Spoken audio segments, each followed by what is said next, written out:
tell you that. Yep, it's there. They will. All right, going live now. Oh, we are live. Rock and roll. She hasn't hit the old. Getting ready to chuckles. start the Charles talk. Live from VentureX Studios, it's JP, Kathy, and the crew.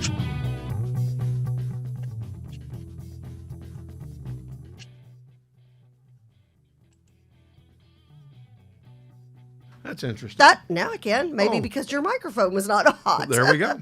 We've got Dr. Norm Clothier with us this morning from Family Healthcare Associates. Good morning, Dr. Clothier. Good morning. You know, just real Glad quick. you made it in. Right? Well, I tell Yeah. you, I had the hood We're up lucky. this morning. I almost blew up my engine. So there you go. I was like, that's not a I good tell you, it's thing. time to buy a new car. Yeah, it's time to buy a new car. So, Dr. get- Clothier, or get That's the- always get the guy's cra- answer to things. Right? Get the Right. crack in his radiator tank. Is it a radiator tank? no, What it's is the it? coupler on top of the radiator. The coupler. Yeah, they didn't make Probably Jeeps a the blood greatest. pressure problem. It probably is.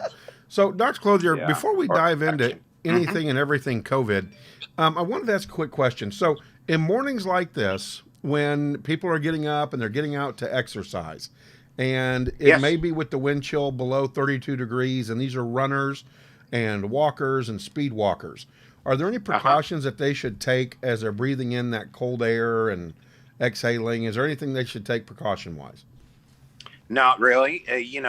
We're a little spoiled here that we're talking about cold morning when it was 36 or something. The wind chill is 29. That's not even actually freezing air. That's just how it feels. And so it's very reasonable to have a cover on your face and to breathe through that cover, like, a face mask type approach or a handkerchief or a mask. And, those things, a bandana type of a cover. And that way you keep some of the moist air in. But if you just warm up a bit and then get going on it, you'll feel warm very soon. And you'll then keep from, getting too much cold air into the nose or mouth. I think it's very reasonable to use something on the lips, keep your lips from cracking. And then, of course, there are these things called gloves to help your hands. And wearing a hat, of course, keeps heat in the body, too. We lose a fairly higher percentage of heat through the top of the head than elsewhere on the body. But those things are all, very reasonable to do. And anybody who's out there doing regular exercise, you understand the development of seasonal adaptation.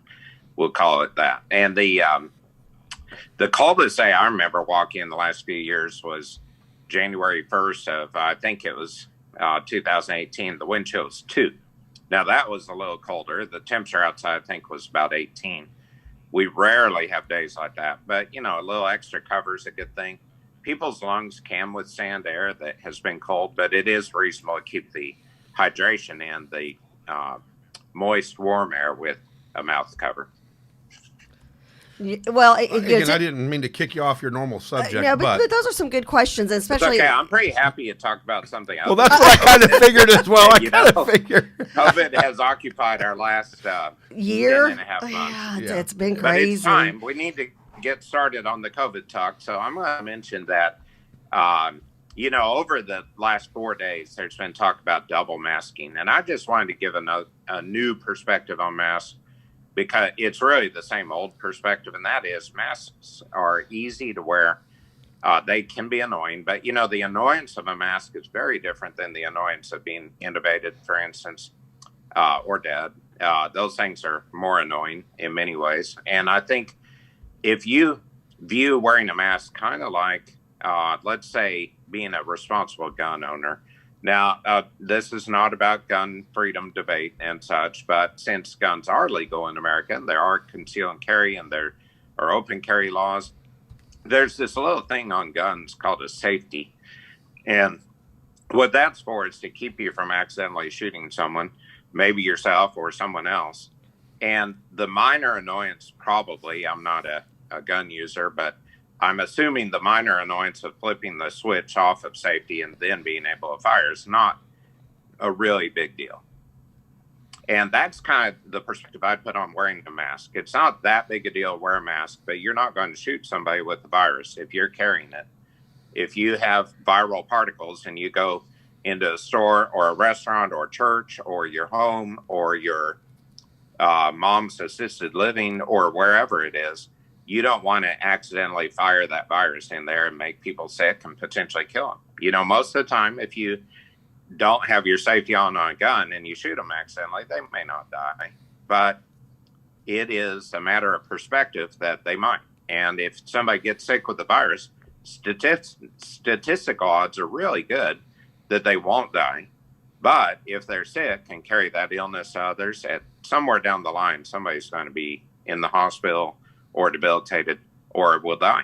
And I think it's so simple to wear a mask. It's like putting that safety on and just be okay with that. So having said that, now in the last 4 days, there was Dr. Fauci saying maybe double masking is a good idea. And that, of course, is, you know, raises the issue again of what to do about masks. The real key is wear a mask in the proper way. It should cover your nose and mouth. It should fit your face well. It should be thick enough to stop viral particles. And it should, therefore, you know, his thought was if you wear 2 masks, you're going to reduce the odds of the virus getting out of the mask and going and infecting other people. One description was kind of like it'd have a viral particle would have to work its way through a labyrinth to get out and get to someone. I personally think if you have a thick enough mask, a proper mask, and of course the N95 is still the standard, but they are, I can tell you, uncomfortable. They're hard to come by. There are more now than there were a few months ago, but they are challenging to wear because they really rub on your nose a lot. You'll see a lot of people with abrasions on the nose and just frankly sores. So I think that's hard. But if you're in a risky circumstance, you know, let's say you are going in to see a family member in assisted living or a group home or something like that, it probably is most reasonable to wear 2 masks. If you're in a normal circumstance where you're practicing your social distancing, you're not extending your stay more than 15 minutes in a room with someone, in a relatively enclosed room, depending on the ventilation, of course. If you're washing your hands, being careful, and wearing a mask properly, I still think 1 mask is most of the time going to be fine. Now, I've had a lot of comments from people, patients and such, who said, oh, you know, I'm wearing my mask when I'm like outside for my morning walk, for instance, or if it's not as cold and you don't need a mask from the cold. And I see people out running and walking without masks. Well, that's outdoors. If you're close to somebody talking, you need to have a mask on. So if you're going for a group walk, I would recommend you wear a mask with people who are not in your usual core of people that you're in a bubble with. If you're just outside walking, running, biking, I think that it's fair to be out of the mask while you do those activities. The challenge is then when you go inside, you need to put one on before you go in, especially if you're, you know, breathing heavy or whatever. And that might be the time to consider a couple of masks. But I think the real standard still is the properly worn mask makes a big difference. The proper social distancing makes some difference. The proper not being in a room too long with a closed ventilation system makes a real difference. Well, and we've got Do we have any questions? Oh, I was going to say, actually, yes, we've got tons of questions. Well, first of all, okay, so if you're a husband and a wife who are you're out walking your dog together, y'all don't need to wear masks. I mean, that's, you know, 'cause it's interesting. I see, you know, I know the patterns, especially when you're out walking dogs. On whether you actually love your dog or not. No, just kidding. It is, I think if you are in your usual group, and certainly if you're outside with the breeze, you know, right. Walking and, you know, if you think about it, if you're walking briskly, you're carrying yourself away from any little viral cloud that will then dissipate. It's impossible to avoid every virus. We've known that for as long as we've known about viruses. Well, I mean, you know, but we've been getting it for our whole lives. If you're spending time with the person you usually spend time with, obviously a husband, wife, family, you know, that group, then I certainly don't think that it's a need. Now, if you are out walking and you see a neighbor out in their driveway and you're going to talk to okay, them, right. You need to keep a considerable difference. I wouldn't even do 6 feet. I'd do 10, 12, 15 feet if you don't have a mask or put a mask on, because you don't want to get and that so person I sick, think, and and you I don't want think, them to get you sick. and I think that's where there's so many misnomers, because I'll even notice, and I've got two more questions for you. I've even noticed like people who are in, a husband and wife, and I know they're husband and wife because they live down the street from us, and they walk their dog about the same time we walk our dog, and they'll still both have a mask on even though they live together. And then so that always kind of confuses me. And then what really confuses me, and this is kind of just a statement, are the people who wear a mask by themselves in their car while driving. Yeah, well, I told you about that a few weeks ago. Yeah. Remember, that's where somebody's tied up in the back. Yeah, We just can't see them. They don't want to get them sick before they get ransomed. There you go. Yeah, I know people. Yes, okay, the superhero side of you. Okay, so there's. But anyway, so we've got two questions. Here's my thought on that. On both of those, the married couple with the mask and the lone driver.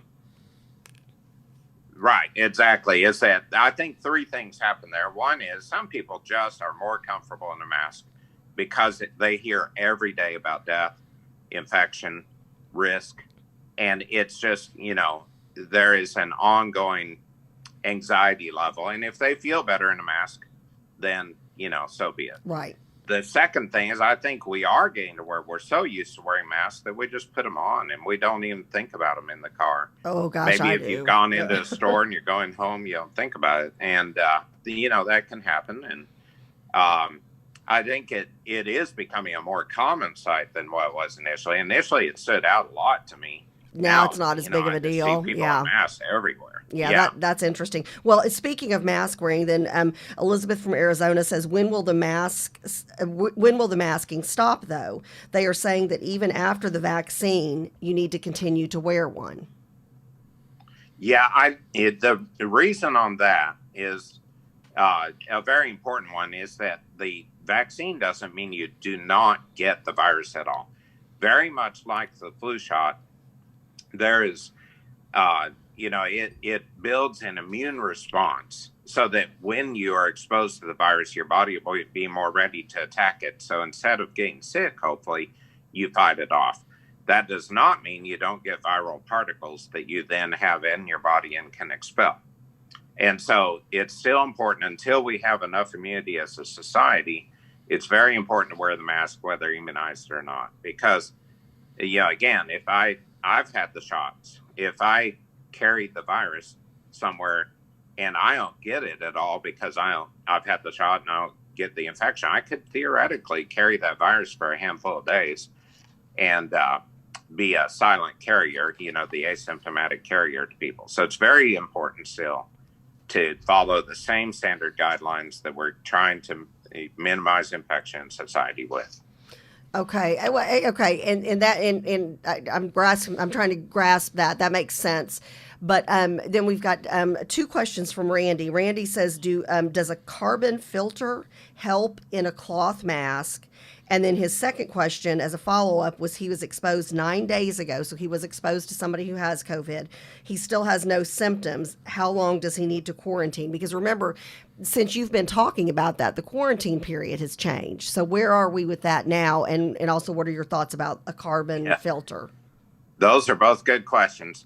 First, certainly the carbon filter filters out more than what anything else does. I think most people don't have access to carbon filters. There is, what you can do that sounds similar and it sounds kind of fancy is a coffee filter. And I've got friends who do that. Yeah. Yeah, into your mask. And you can then reduce, much like a double mask, if you put a coffee filter in there or a vacuum filter, either one, you will make the particles harder to get out of you and into society. Okay. And so those things are easier than a carbon filter. A carbon filter is a much more complicated issue to have and to maintain. So I would say a well-fitting mask and then some degree of extra filter is certainly fair, or a double masking, and those are all very similar. And if your nose can tolerate an N95, and if you have enough resources to get one, that's a very good choice. I mean, there's no doubt that's an excellent practical mask. It's just hard to come by and hard to wear for long because it does fit tightly. Gotcha. And that's why it's a challenge.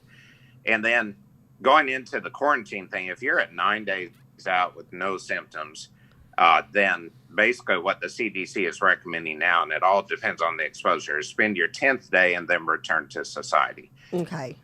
Right now, if you're in close contact with someone and neither of you has a mask on, and you get 15 minutes of exposure, the recommendation, even with no symptoms, is to do a 14-day quarantine.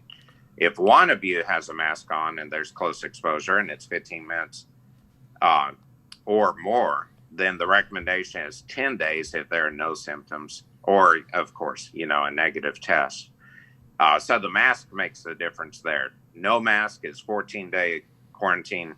Mask is 10-day. And then if you're at a distance, like I had a question come up the other day about someone in a large church auditorium where two people didn't have masks on, and the family member of one of the people has COVID now, wasn't known then, what to do about that. And I would say, unless the person in the room was positive and in reasonable, geographical contact with you, if you're in a large room with ventilation for less than 15 minutes, I would say there's no quarantine needed. If you're talking to that person nearly face to face, and you were in a mask, you then need to quarantine for 10 days. So it's all very complicated.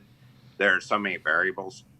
But right now, the CDC has even said if you're positive, and then you'd spend 7 days after your positive test plus 3 days of no symptoms, that you then can consider yourself to be negative and return, like to work or to, normal activities, that you don't necessarily have to have a negative test after.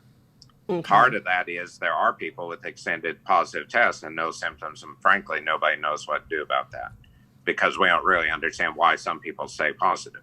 The other is the practical side of testing. We just, we don't have an infinite number of tests. So I think it does come down to practicality in many ways. And some employers still require a negative test before people go back to work. But if your employer doesn't require it, then you are safe at that guideline of what essentially is 10 days, 7 days after test plus 3 days of no symptoms. Right. And I stand corrected. Randy is a female. So Randy, I apologize. And yes, I know Randy. Randy's become a regular member of the show over the last couple of weeks. I love it. I know. And we welcome her. Nice. So that's awesome. I want groupies. I love it. I love it. Well, thank you, Dr. Clothier. That's great information. There were some questions, and maybe we can tackle these next week about CPR. And I know CPR in and of itself has changed over the years. I know it's changed drastically since when I had my kids to now, or not drastically, but it's changed quite a bit. Yeah. What do you do about CPR nowadays? I'm actually going to go ahead and answer that because I think that's very important. And then I'll have to go. But it is, CPR, the traditional CPR that many people view as mouth-to-mouth resuscitation. Currently, mouth-to-mouth resuscitation is not part of CPR. Right. It is chest compressions to keep blood flow going, and somebody urgently call 911 to get that person to professional care. So you can do chest compressions. If the person doesn't have a mask on and you compress chest and they have the virus, they will be spewing the virus. So if you have any chance to keep your head turned away, open, if it happened to be in open air or if there's good ventilation, you'd probably be okay. But the right thing to do is learn CPR, take a course, very easy, and be ready to help save a life. Yep. I would put it up there with, like, for instance, if you see a wreck and somebody's trapped in a car, that's, the classic that happens in every TV show where, it starts on fire and you pull them out and you save their life. That is the right thing to do. You may get burned in the process. It may blow up depending on the TV show. And you then, maybe you're hurt in the process, but the right thing to do is try to help save a life. I would not let fear of the virus stop you from helping someone with CPR who's in emergent need. And that's just one of those things you run some risk in life. You run a risk by driving a car that you could be hit. And, I think we need to universally have people who can help save lives with proper CPR. And that's a very simple thing. It's been shown to improve outcomes for people if they have an immediate rescue and immediate call to 911. And I think that's just simply the right thing to do. Right. And well, thank you. That's great information. And yeah, if you have a chance to save a life, I mean, I think that's just the right thing to do. And I would imagine, absolutely, the crew would jump on top of that. Yep. Yes, we would want somebody to do that for us. Absolutely. Thank you so much. Thank you so much, Dr. Clothier. Just always Certainly. great information. I think maybe next week, and we've already got some comments coming in, but people. I know Gail, who's a member of the crew, has said that she knows 2 people who have gotten cellulitis, which is a very serious condition. After getting the Moderna vaccine, so maybe some, dispelling any myths around the vaccine, and what about people who have become ill with something else, but that is something else that's also can be life-threatening? We can address that. Absolutely. Excellent. I would still say, in the meantime, the prelude to that, the proper thing to do is get the vaccine if you can get it. And that's my first answer, and then we'll talk about some of the complicating issues. Yeah. Have a blessed week. You too have a blessed week as well, Dr. Clothier. We really appreciate Very you. good. Thank you. Okay. So anyway, so we've got some conversations going on. I love all the side conversations that are going on. Faye Curtis, who was just in Friday, who just did a phenomenal job. She said she tried wearing 2 masks yesterday. And then Dr. Good says, and this is funny. She's like, Kathy, she goes, those people who drive with a mask on just forgot they have it on. She goes, I've done that. So I guess, it's funny. I'm so ready to take my mask off when I get in. I'm one of those that the cloth mask, I feel like I've got a blanket over my face. And it really exasperates my asthma and kind of just that mental thought of I can't breathe. So I always wear just those throwaway paper masks. I carry a box of them in the back of my car. So those are easy breezy to access. But it rubs my face. Like I've noticed my face, like my cheeks, because I've got high cheekbones, and then the tip of my nose from like the middle of my nose down are kind of raw on a regular basis. Like I have to go home and put some kind of lotion or something on because I feel I get. It rubs a lot, if I'm out at a meeting and I'm there for a couple of hours, or if I'm at a grocery store and this, now JP, this is shocking. And I get lost in the candle section for 30 minutes and I spend more time in the grocery store than anticipated. Then I come out and I feel that on my face. And I wonder, Faye, how was it wearing 2 masks? It seems like that would be like, I don't know, putting 2 diapers on a baby. I don't know. I know that's not the right analogy to use. It would just kind of, that'd be bothersome, I think. Have you ever done 2? Well, no, you've got a little thing. Explain that little thing that you've got. I wear 2 diapers when I go to work. Yes, he does. Well, because he's in all these truancy courts, which Adult diapers. Wednesday, want to talk about Dallas ISD with Dr. Good. I mean, talk about lack of attendance. They're having to physically go to kids' houses. Oh, yeah. It's I mean, we're missing out on educating a whole entire group of kids because the school districts don't know where they are. It's heartbreaking. Heartbreaking. I mean, you got to go out and find them. Yeah, you need to have policies and procedures in place. Yes, you do. And when you don't, it makes it difficult, and you've got to be willing to bring in experts that know how to help you with that. Like Peyton Nixon Associates. Peyton Nixon Associates. Thank you very much. Right? Yes. So Dr. Good does bring up an interesting question. She said that she saw people in a restaurant using double napkins to drink from their cup. Now, I don't know why they were doing that, but I can tell you this. Kind of like making their own self-made koozie. No, over the top. Drinking through the napkin. Ew. So I will tell you that is a old trick to get rid of the hiccups. So maybe they had the hiccups. Really? Yes, and the reason why is that you put it over the top of the cup, and what it does is it forces you to pull the water through the napkin. Right. And you do that to the count of 10, pulling I'd in never 10 heard drinks about of water. that. So it stops air from going back out, and then that gets rid of the bubble. And so you don't have hiccups anymore. So interesting. Maybe they were getting rid of their hiccups. There you go. That could be a thing. There you go. That could be a thing. That could be a thing. Double masking, not my gig, not my jelly. Well, not my jam. But explain that thing that you wear that helps, because when you do truancy and everything, you're talking a lot. You're wearing it a lot. I call it my nose and mouth cup. See, I think I need one of those because I think it would help with rubbing my nose raw like they the had a mask straw does. through the napkin. Interesting. Well, there you go.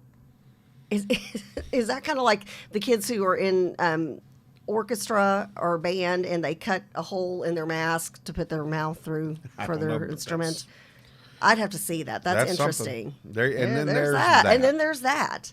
Well, they People could do will like be what people. my mom. She brings her own like plastic Ozarka or whatever. Ozarka is usually her brand water bottle to restaurants with her. Now it's very rare that she goes to restaurants nowadays, but she doesn't drink out of any of the cups or any of that kind of stuff. So I don't understand the napkin. So I guess that debunks the idea that they're trying to get rid of the hiccups. Who knows? Who absolutely And Cindy knows? says 2 groupies. I love it. Yay, Cindy and Randy. So, I guess the big thing with it is that take care of yourself. Yes. When you take care of yourself, you take care of others. Yep. I do think it's interestingly cavalier when I'm walking around a store and everybody else is wearing a mask except for like 2 people. And they're walking around like they're being defiant and they've got their chest bowed and they're proud that they're not wearing a mask. And I'm thinking to myself, you're such a fool. If nothing else, I do believe that the mask wearing has reduced the flu virus. Washing the hands, although we should have always been washing our hands anyways. I'll never forget. We were still at our old radio station. And you and I started the conversation, and tons of people joined in, and tons of men, tons of our male members of the crew joined in. And I had no idea how many people did not wash their hands before this. Like, I don't know. My mom beat that into my brother and I. I mean, the toilet paper crisis of 2020. I know. I just sit here and think, my mom was like, oh, you didn't wash your hands. Go back and wash your hands. I heard water running for about 2 seconds. That's not enough time to wash your hands. And so then, in turn, I did the same thing with my kids. So they're hand washers. I still, every time you talk about people not washing their hands, I still have to say that, oh my goodness. Ew. You just say, oh my goodness. Ew. So I tell you got to be careful that you don't get that at Valentine's Day this year. We have a big old Valentine's Day, right? Well, it's February 1st, so it's super excited. Countdown. It's just the countdown is here, JP. Countdown to the Hallmark created holiday. Okay, I just like to say love is in the air. So, have you gotten your significant other a Valentine's Day present? No, not yet. Mine might be, and I'll know at 9:30 this morning. Michael and I might be getting each other a new wash machine. Oh. How romantic! Yes, so yeah. So well, you guys can stand there and wash together. Yes, there you go. Friday night. It's better than stinking. Yeah. Oh, and you know me, I'm obsessive. I mean, I'm a run. I literally, there's laundry being done every day in my house. I'm just obsessive about it. But so Friday night, all of a sudden the spin cycle stopped working. I hope it's not the motor. You and I were talking about this Saturday morning, which, by the way, join us every Saturday morning for Kilroy's Conversation. I love that show. Just they're so fun. Andrew White and Chuck Wright, just great guys who have served our country. So God bless them. But hopefully it's not the motor. And if it's like a belt or a connector or something like that, then the guy's like, hey, I should be able to fix it. No problem. If not, then Michael and I are prepared to go out this evening and find a new one. And I looked at him and I'm like, okay, so I guess that will be our Valentine's Day gift to each other. And he's like, yeah. So you know what? I'd be okay with that because I'm big on the laundry. We were talking about appliances the other day and, Michelle, I can't remember what appliance Michelle said would be acceptable. But, I'm kind of okay with that. Now I'm okay with $75 and the guy being in and out and being done. I'm way more okay with that working out. You mean the washer repairman? The washer repairman. Yeah. What did I say? That did that not come out the way I wanted it to come out? I don't think. I'm better with the $75. Bree is off in her own world and missed that. But that would have definitely been a tea talk kind of conversation point. No, okay. I think I'm okay with the guy with $75 and in and out. No, okay. I meant $75. Like he's in this morning at 9:30.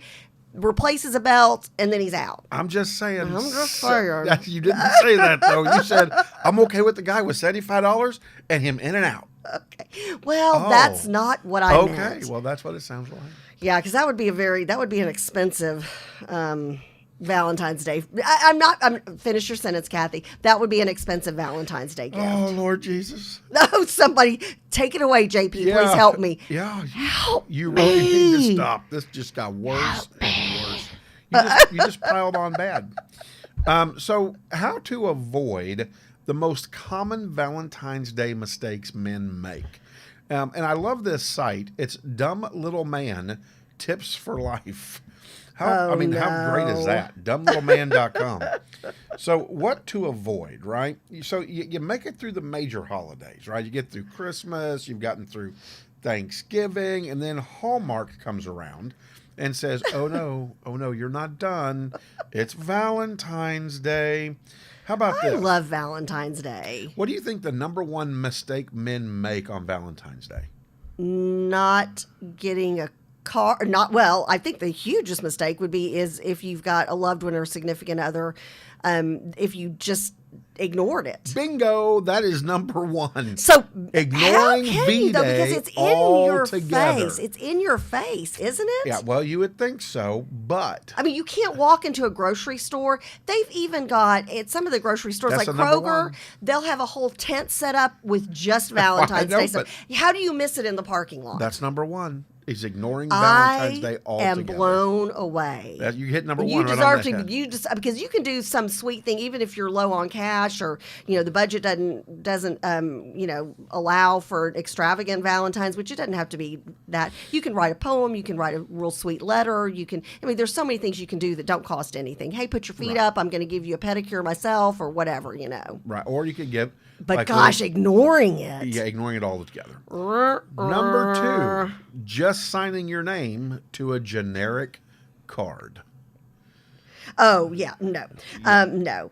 They say write a few sentences. Make it personal. You want to write something, or like my husband and I have a thing. We're real big on XO.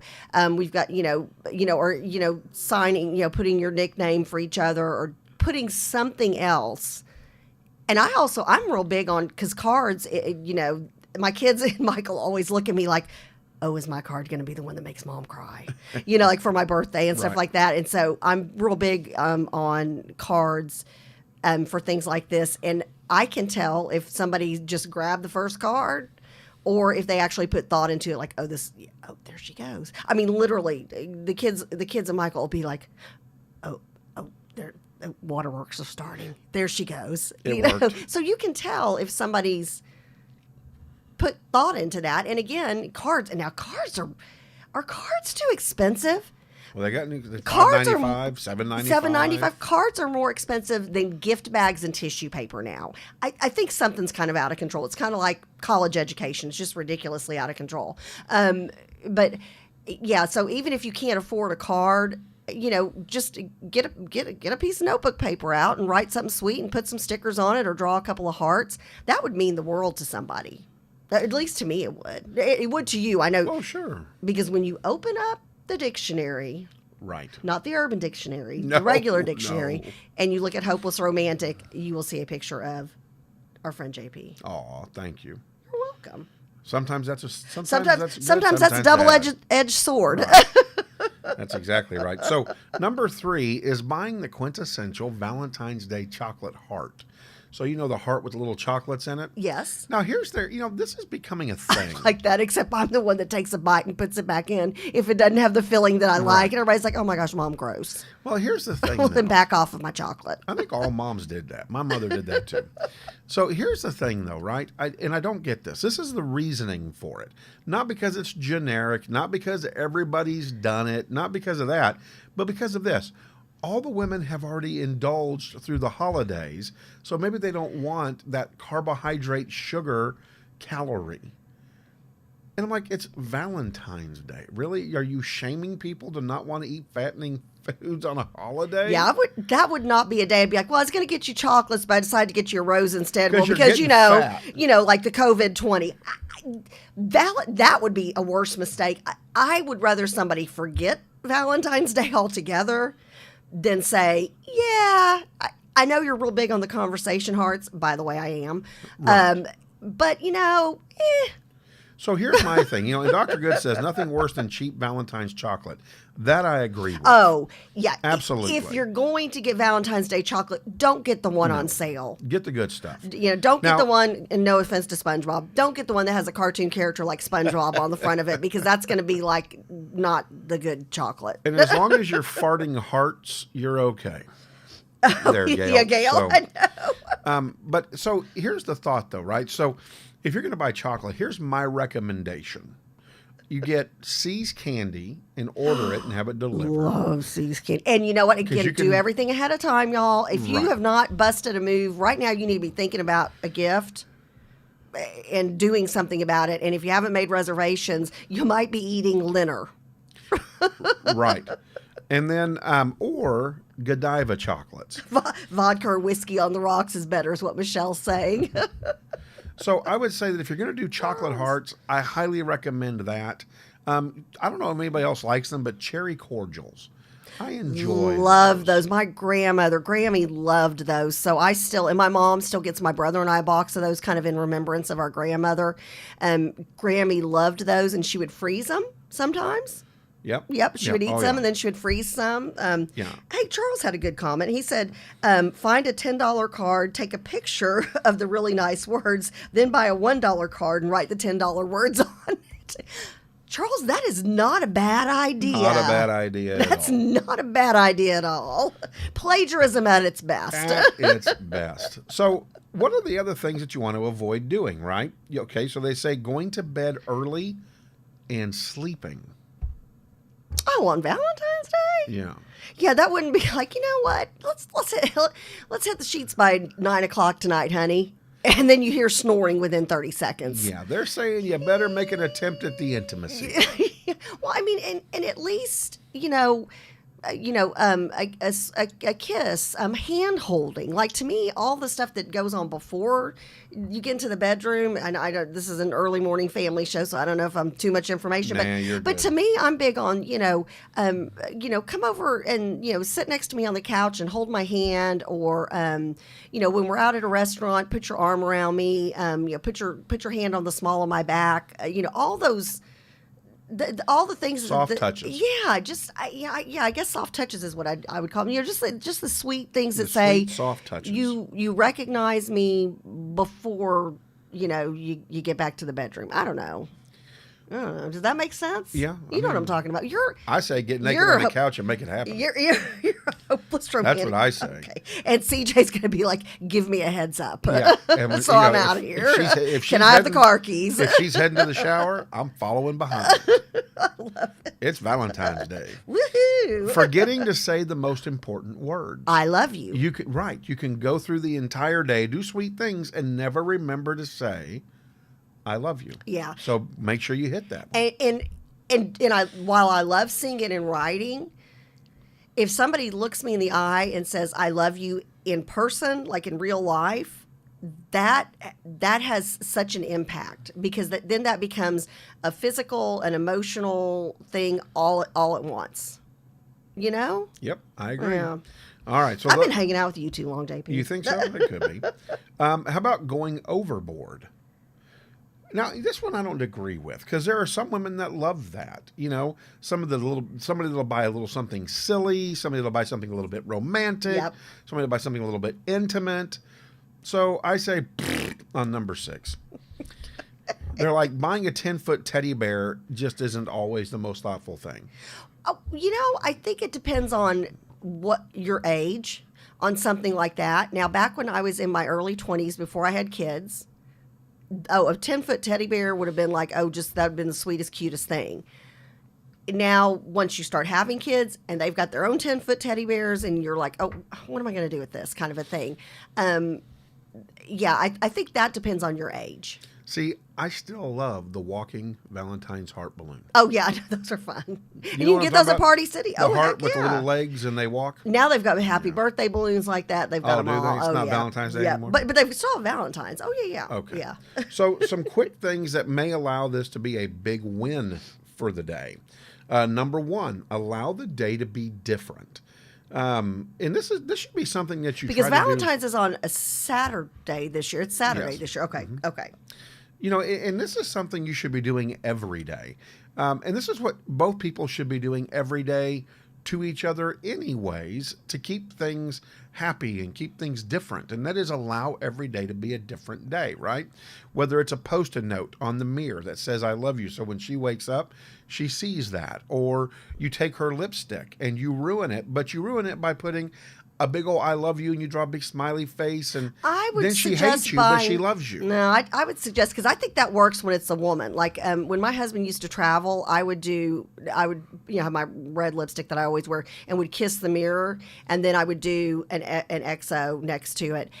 I think if you're a dude and you're gonna do that, I would get cheap lipstick at the grocery store and use that, because if somebody were to use my lipstick to write on a mirror, there'd be a problem. Yeah, unless I bought you 10 more behind it and you got them all throughout the day. Yeah, but you would have to know exactly what kind and all that kind of that's stuff. not hard. I stole your original tube. It says it on the bottom. My original tube is always in my hip pocket. Even when you sleep? That's got to be uncomfortable. Just about. That's uncomfortable. What pocket? No, just kidding. Oh my gosh. Wait, what? Well, I'm with you. Sleep in my birthday suit. So, but something else too, right? I mean, so let's say she goes downstairs or she walks out of the bedroom, and you know that her first moment is at the coffee pot. So at the coffee pot, leave a little surprise. Yes. Or have a fun new, like a little Valentine's Day coffee mug, right, and serve it to her while she's getting ready. A fun little Valentine's, or have a little chocolate next to it. Right. It doesn't have to be some huge, ginormous thing. My favorite Valentine's Day individual chocolates, by the way, individually wrapped, is Dove. Dove makes a really nice. Oh, you and Charles Girl love the Dove chocolate. I do for little individual wrapped ones. Y'all love those. So, because otherwise, pre-bought chocolates are kind of blech. All right, keep it personal. Yeah, don't make it commercial. Yeah. So they're suggesting though something like clean the kitchen for her. Oh gosh, if somebody came in and mopped, I would be like, oh, thank you. Oh, thank you. Well, because that's telling that person, I appreciate your time, because you're literally gifting that person time, knowing that they don't have to do A, B, or C. Agreed. Yeah. Be thoughtful. So what does being thoughtful mean, right? It means that maybe you do an unexpected lunch. One of the things that I did, was it last year for Valentine's Day? No. Just in general, I think I've done this. I would take and have Courtney's favorite Starbucks, Uber eat it over to her. Yes. At work. Oh, you do that. You used to do that. It was not Valentine's Day. I was going to say that was just like a day. But just pick a day. Or if you know that she didn't pack lunch that day, or she left her lunch, have her food sent. favorite lunch. Oh my gosh, yeah. That's awesome. Now, something else that's kind of died off, but people are still doing it. Valentine singograms. Singing telegrams? Yeah. Are those still a thing? They're still a thing. Huh. And they have people that get dressed up in the full Renaissance gear and now that's go cool. out. Yeah, that's fun. Yeah, so that's kind of a fun thing. Let's see. Keep it simple. Don't be expensive. Don't be grandiose.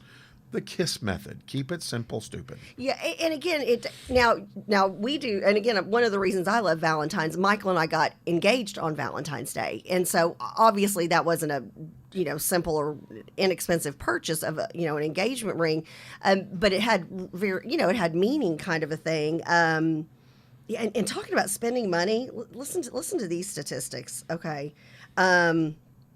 Here, where is it? Hold on.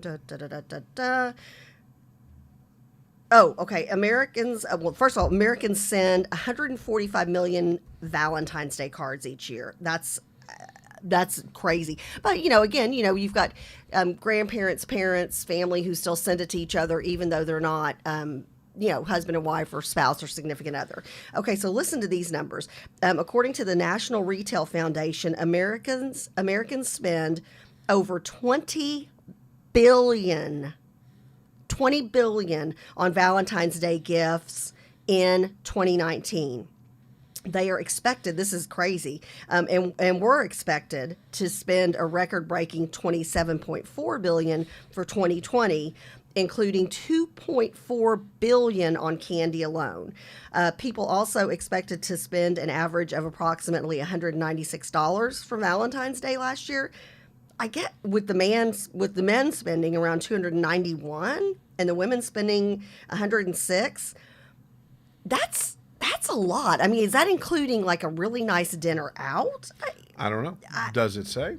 It doesn't say. So if that's just on gifts. So maybe we're not so far off giving each other a new wash machine, Michael. Right, you're really not. I mean, goodness gracious. Catch up, Kathy. Yeah. And so, then, go ahead. Well, what I was going to say is, something else that you may want to do, and this is, again, changing it up a little bit, right? Start Valentine's Day on February the 1st. Oh, that'd be fun. And start leaving just little little trinkets something, or a little now that's chocolate. Fun. And every day leave one little thing. And then on the 14th, do something that is hyper personal, like, for example, making her favorite meal. And when she comes home, like, take a half day off. Don't let her know. Yep. And have it ready when she comes home from work. Candles are lit and everything's ready to go. Have a when she comes home from work while you're making the dinner. If you can't take a half day off, then have a bubble bath drawn, or have a fun like a bath bomb. Right. And then she gets in, have water already drawn, have a nice towel out, have some candles lit, a glass of wine, and you go and cook dinner while she gets a bath. See, now, and something else you can do is, again, have that dinner in the oven ready to go. Right. Right. Have petals leading to the tub. Yes. Candles lit. Yep. Okay. Then a little champagne or her favorite wine by the bathtub. Valentines by JP. I know, right? Now, hold on. This is the best You part. love this stuff. I do. Have a little pillow next to the tub. So when she walks in and gets in the tub, she kind of looks at you like... Like a pillow? A bed pillow? Yeah, like a little pillow, just a little pillow. And then have a little book of poetry sitting next to that pillow.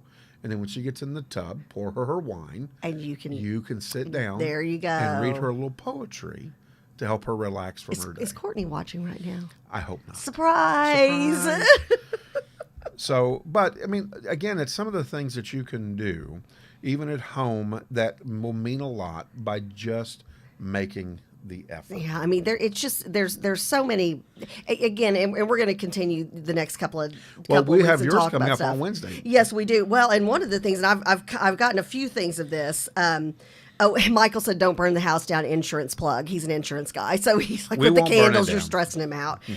This was an interesting statistic. It said, "Hey, furry friends, they need our furry friends need love too." In fact, around 27.6 million American households gave Valentine's Day presents to their dogs last year. More than 17.1 million picked up gifts for their cats. All in all, American households spend an estimated $751.3 million on pets for their gifts, or gifts for their pets. I would believe it. Kira, I will be shocked if Kira does not have a Valentine's Day outfit. One of the most fun things that we did last year, I went and did a homemade bow, a Valentine's Day bow for Kira, and we did a photo shoot.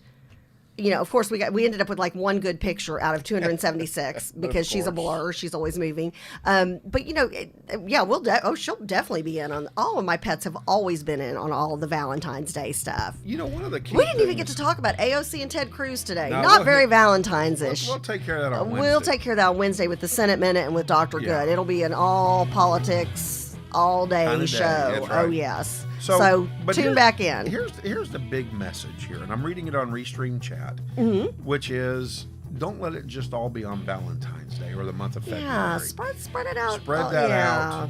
Also, though, here's the other thing. It's not just an all-male do day. And so, really, Valentine's Day should be every day for the both of you. Well, yeah, I mean, again, it's... Keep it rich. And get it, that person's, they're going to feel... seriously, a sticky note, which costs, 76 cents for a sticky note? Does it cost that much for one? A 1.7 cents, I don't know. I thought it was like 3.5 cents But it's for cheap. And here's the thing, if somebody were to write something or just say, "Happy Monday, I love you," I wouldn't need it. That would be my gift. Here's the fun part. A lot of times your relationship becomes what you allow it to become. Amen. Then there are others that contrive and are bad people. Well, that's a whole different topic for a whole nother day. But you're right. You get into these, and especially when you've been with somebody for a while, you get into these habits of just kind of, not putting out effort. put out a little effort. Little effort. Little effort goes a long way. Goes a long way. Goes a really long way. With that, we continue to talk. We'll be going a long way too. So have a blessed day, and we will be back on Wednesday. Get ready to talk politics. It's going to be heavy duty. It's going to be crazy. We got Senate Minute with Senator Paxton, Dr. Dr. Good. AOC Ted Cruz talk, Green, Rachel, Green. Representative Green talk. Just QAnon. Oh my. Okay. Have a blessed day, all. Love y'all.